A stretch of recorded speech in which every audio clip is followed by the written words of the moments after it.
What is up, my friends? You are very welcome along to tonight's news roundup. Three main subjects for you guys tonight. We're going to be discussing Jordan Henderson's interview with The Athletic. I'm going to be giving you guys the latest on Mohamed Salah's situation.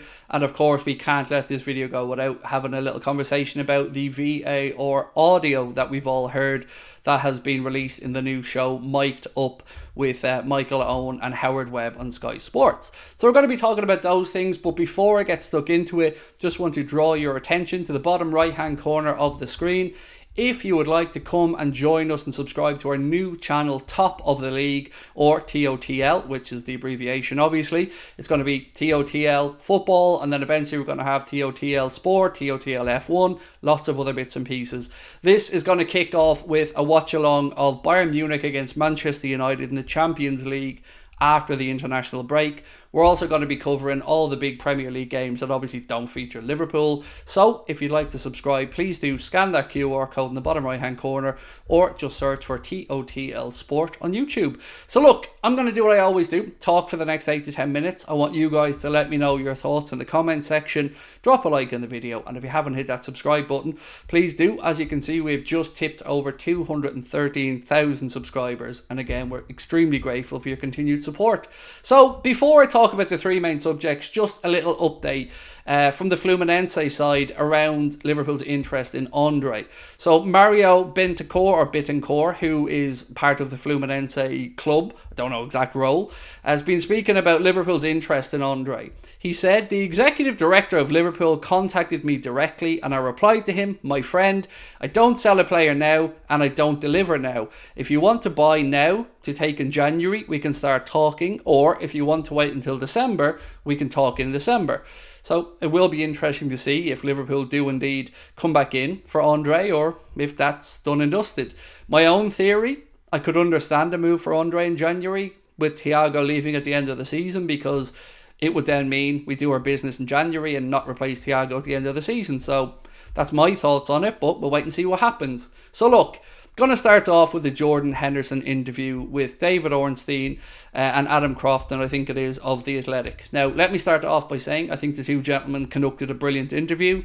They pushed Jordan Henderson as often as they could to answer the questions we all wanted answering, and I've no issues around that. So well done to both gents on the interview. What I do have issue with is what came out of Jordan Henderson's mouth. To say he felt unwanted or unloved at Liverpool when the manager has gone out of his way to fight to get him that contract extension that the owners didn't want to give him. And quite frankly, we could have understood that because Henderson was showing signs of decline. To then come out with that nonsense about feeling unwanted is deplorable. And it is a real slap in the face for Jurgen Klopp, who has been one of Jordan Henderson's biggest supporters. So I thought that was low from Henderson. I also thought that he was tying himself in knots with mental gymnastics, trying to find a way to justify what he did without saying it was for the money. Don't lie to us, Jordan. Like, nobody really cares at the end of the day about your opinion on it, because we all have our own. And it is that you took the money. And nobody can say you went to help build the Saudi league. Stop trying to come up with that nonsense, mate. But nobody cares. You took the money, you sold your morals down the river, and you ran off with your tail between your legs. That's the truth of it. That's how most of us Liverpool fans see it. So the big reason I think it hurts me in particular, and I'm sure many other Liverpool fans, is we gave this guy a pedestal. We put him up there because we believed we had a captain that we could be proud of on and off the pitch. Somebody who spoke how we would speak in his position, who fought for the things we would like to see fought for: marginalised communities, equality in the sport, and of course his allyship of the LGBTQ plus community. So to hear him speak about having to go to Saudi, respect Saudi religion and traditions, it's just nonsense. Mate, you told the world that you were a supporter of marginalised communities. You told the world that you were fighting for equality in the sport. And then you threw all that away and ran over to Saudi Arabia to take the payday.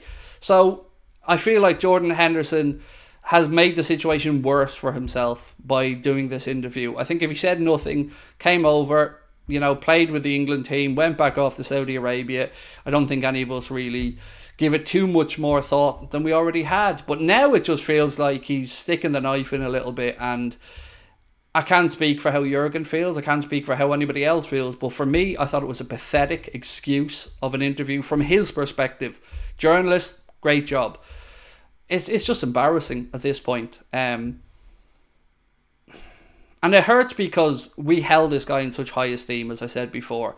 When you make as much money as he has done, and you also get held on a pedestal by the media and sponsors, and you do get extra revenue. And I'm sure he has made money off his reputation being this wholesome fighter of the right causes and for marginalised communities, only for him to run away and throw all that in the bin and then say that he can understand if some people feel upset by it. Mate, you spat in their face.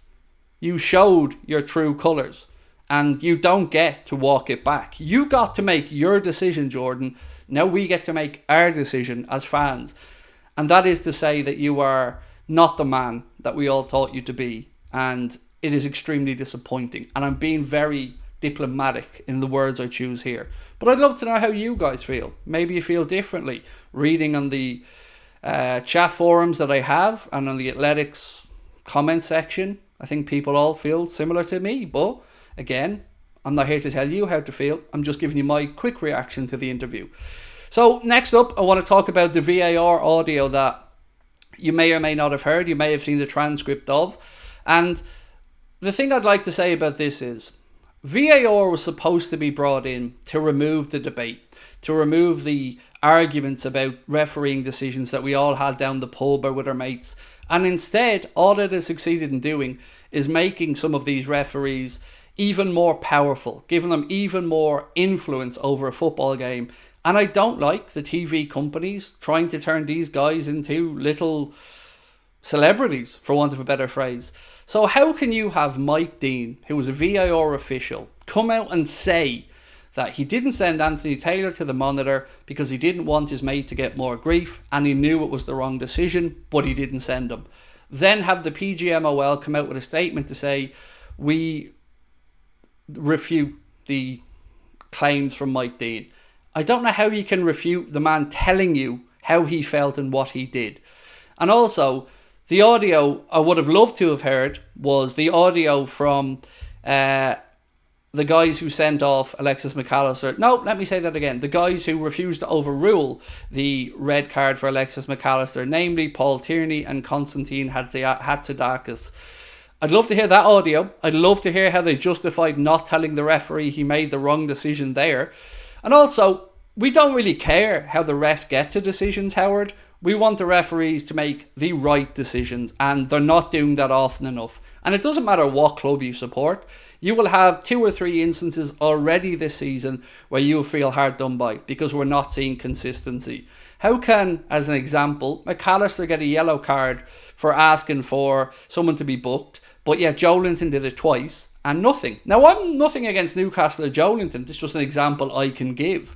So rather than giving us this audio, how about just getting them to do their job? How about getting them to be accountable?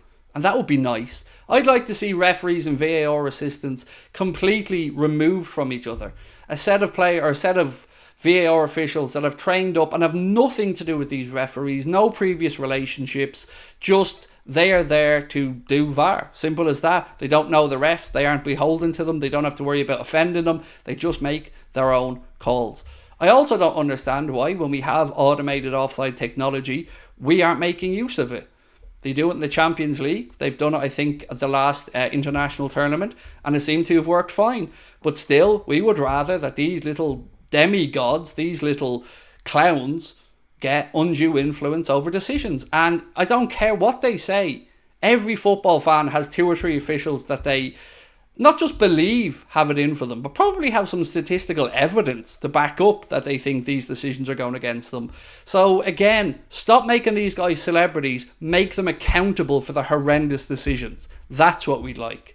And finally, on the Mohamed Salah situation, Mohamed Salah is staying at Liverpool Football Club. I have not had any confirmation that second bid came in for Mo, the 200 million bid that we were led to believe was coming all week. As I sit here recording this, we are 23 hours and 13 minutes away from the Saudi transfer window closing, and I would suggest that there's no hope in hell of Liverpool selling him at this point. So that's a bit of good news to end on, and let's hope for a fruitful campaign ahead with Mohamed Salah. Hopefully Europa League win, title challenge, and we'll see what next summer brings. But delighted that Mo is staying, and yeah, looking forward to the rest of the season. So that's everything pretty much, my friends. Now it's over to you. Let me know your thoughts in the comment section. Drop a like on the video, and of course, don't forget to subscribe to Top of the League. Talk to you soon. Bye bye.